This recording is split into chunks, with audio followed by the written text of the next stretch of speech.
respect for the elders and respect for other people. And if you're steered in the right direction, you're gonna make it. And I'm not sorry. I'll tell you a little story. I told to your auntie here, maybe I told to your father. I came to Canada and I was in business with my cousins. They were very nice to me. They gave me a home and they got me a job. I worked on the second day that I came to Canada. My job was waiting for me. The reason it was waiting for me because I spoke fluently Jewish. And I come to work and the man is a communist. And he believes in communism and he only wants to talk to me Yiddish. I talk to him Yiddish. My job was from turning dresses from the left side on the right side. I figure how many dresses can he have to keep me busy? Sure enough, he didn't have enough dresses. So I said to him, you have to find me work. Did I tell you I'm going to send you home? You're getting paid $12.50 a week, Saturdays included. What's your problem? Oh, and he picked me up by his car on the corner where he lived and he drove me home. Every night he used to pick me up before 7 and drive me home for 7:30. After working for a while, I went into business with my cousins because I learned about the trade a little bit. And I came to him and I told him I have to leave you. He says, I know you wouldn't stay because you want to advance.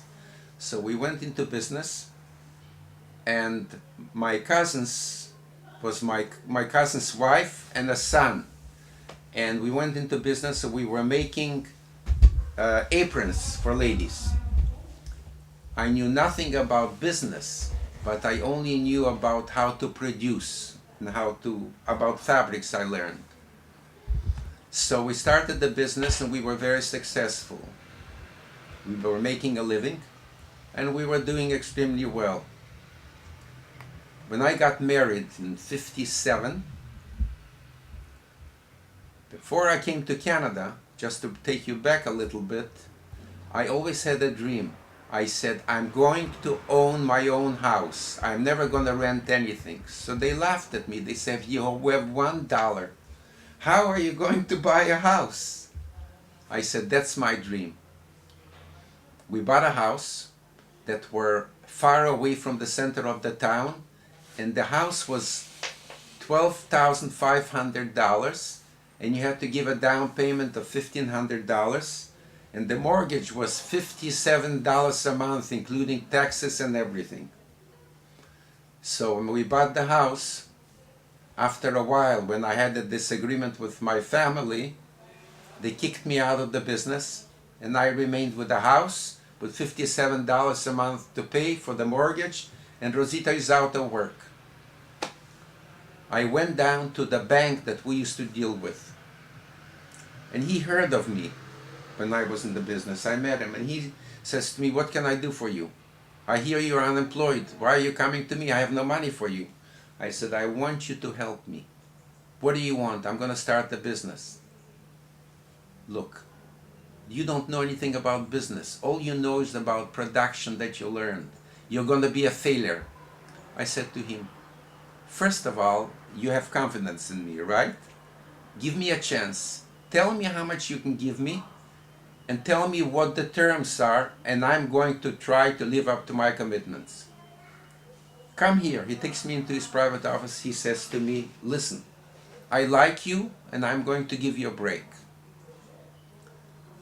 I'm going to give you, I think he gave me a $5,000 loan without any guarantees.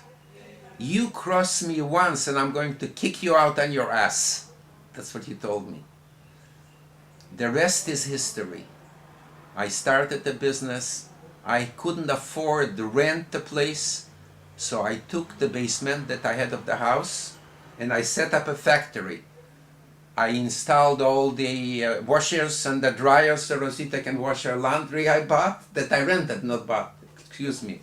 And I built tables and I was taking goods that I bought in an old car and take the goods and bring it to the basement and cut it and prepare it and take it out to the home workers to sew because I had sewn home workers. I knew about production. That's when they used to call me. When they heard that I was coming, they used to say, Mama, le juif est ici. The Jew is here. I used to come in and say to the little girl, Mademoiselle, you're right, I'm a juif. I'm a juif Catholic. There is no juif Catholics. There's only Catholics. And the rest was history. Well, okay. Can you tell us a little bit about Chava Swirsky, and your relations to her? Look, Chava Swirsky was no surprise to me. We lived under one roof. She was like a mother to me. She cared for me the same as she cared for all her other children. She was kind, and she was very personable and tried to encourage everybody that it's going to be better tomorrow. We're going to have a better chance tomorrow. And you have to do and you have to try. She not only took care of me, but she took care of all the people that she could with all the things that she didn't have. Even during those bad times. And she had a very hard time because Zundale Sheldon was a baby and it was very difficult. What I didn't tell you, getting out the little subject of Chava Swirsky, is there was a raid in the woods. There was a family that had a baby, a little younger than Shelley. They dropped the baby in the snow and they ran away because the snow was too deep and they couldn't carry the baby. The baby was picked up by another family, and after the war, they tried to claim the baby, and the baby was a grown-up already, wouldn't go back to their parents, and the family wouldn't give back the baby. Chava was not this type of a person that she was going to drop anything for anybody. She put a hand out to help her. She was a kind person and a person who cared. And unfortunately, she came to a country where nobody could give her a hand. The kids were very young, they didn't have a business, they didn't have financial backing. We were all spread out, we had nothing. And when they came to Canada, and when I saw where they lived, it broke my heart, okay? They lived in the shul, and he was the shamus, and she was the maintenance lady who cleaned the place. The only drying card, Canada, yes, in Toronto. The only drying card they had two beautiful daughters. And the beautiful daughters were attracting a lot of young men. Who, Mina? Mina and Hannah. Mina and Hannah. The only problem was, as I tell Hasidah and I tell you guys, you have to give kids room. But they weren't given room. The father had one request, and they always abided by their father's request. They have to marry somebody from the old country. Jewish. First Jewish, but from the old country. What do you call the old country? Where they come from, where our roots come from. Now, I don't want to go into the rest with details because these movies will be seen by people who are still around and it's not fair. No one will go see it. No, Ishai, trust me. I'm older than you are.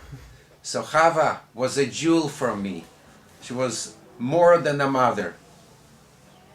And she was, to me, maybe more than she was to her children. And I really appreciate it. She was helping people who didn't need help, and she was helping people who needed help.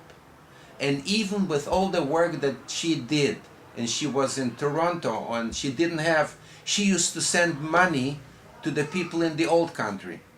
Presumably, I don't know who they were, people who saved people's lives. She was sending money.